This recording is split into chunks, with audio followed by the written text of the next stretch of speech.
Boric acid is solid whereas BF3 gas at room temperature. हाँ जाहिर सी बात है, क्यों? क्योंकि जो H3BO3 है वो एक लैटिस फॉर्म करता है। क्या फॉर्म करता है? एक लैटिस। क्या फॉर्म करेगा? एक लैटिस। अब कैसे लैटिस फॉर्म करेगा तुमको यहां पे समझने की जरूरत है।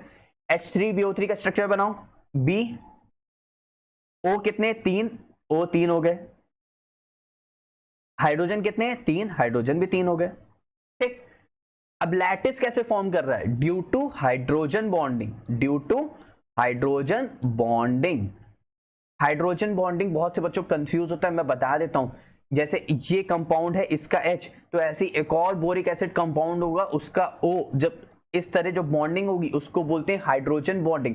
अब चलो एक और स्ट्रक्चर बनाओ। जैसे मान लेते हैं मैंने यहाँ पे B बनाया, ठीक है, मैंने यहाँ पे ऑक्सीजन बनाया, मैंने हाइड्रोजन को इधर कर दिया। मैंने यहाँ पे ऑक्सीजन बनाया, मैंने यहाँ पे हाइड्रोजन को इधर कर दिया, ठीक है। फिर मैंने ये बोरिक एसिड बनाया, मैंने इस तरह और इस तरह मैंने बना, अरे एक और H यहाँ पे ना, तो एक और H होगा। अब देखो ये जो हाइड्रोजन बॉन्डिंग हो रही है, ये देखो ये जो हाइड्रोजन बॉन्डिंग हो रही है, अब ऐसे ही फिर इधर भी मिलेंगे, ऐसे ही पूरा इधर मिले तो पूरा एक लैटिस स्ट्रक्चर फॉर्म करता है। तो इस तरह ये हाइड्रोजन बॉन्डिंग, अब हाइड्रोजन बॉन्डिंग है, बहुत ज्यादा हाइड्रोजन बॉन्डिंग है, तो strong force of attraction, strong force of attraction है तो यानी ब्रेक नहीं होंगे, तो इसीलिए act as a solid in nature. ठीक, अब इसी की जगह हमारे पास BF3 का बनाओ, BF3। अब BF3 बन गया।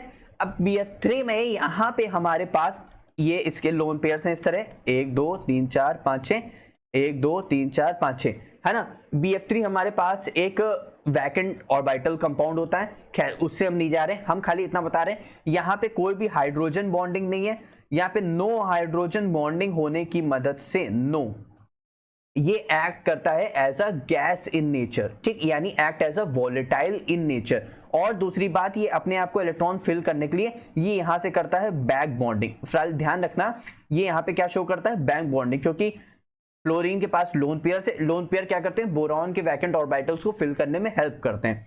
तो यहां से अब हम लोग ध्यान देते हैं, जो H3BO3 है, H3BO3, it is a solid at room temperature due to strong intermolecular hydrogen bonding between OH group of different boric acid molecules. ठीक, these hydrogen bond hold the molecule tightly in a crystal lattice, increase melting point and making it solid. इसका मतलब hydrogen bonding ज्यादा, strong force of attraction ज्यादा, तो solid form करेगा।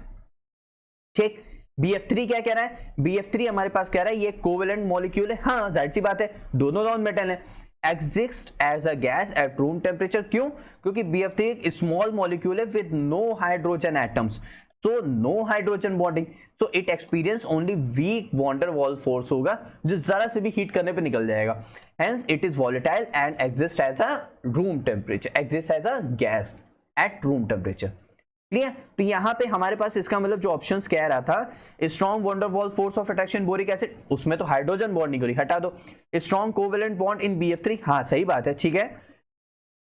Ionic bond, लेकिन strong covalent bonding नहीं, ये यहां पे गलत हो जाएगा भाई, वीक होता है। ठीक है, strong ionic bond in boric acid, नहीं ये भी गलत है। Strong hydrogen bond in boric acid, हाँ ये सही है। तो हमारे पास ऑप्शन नंबर 4 यहां से क्या हो जाएगा? करेक्ट हो जाएगा।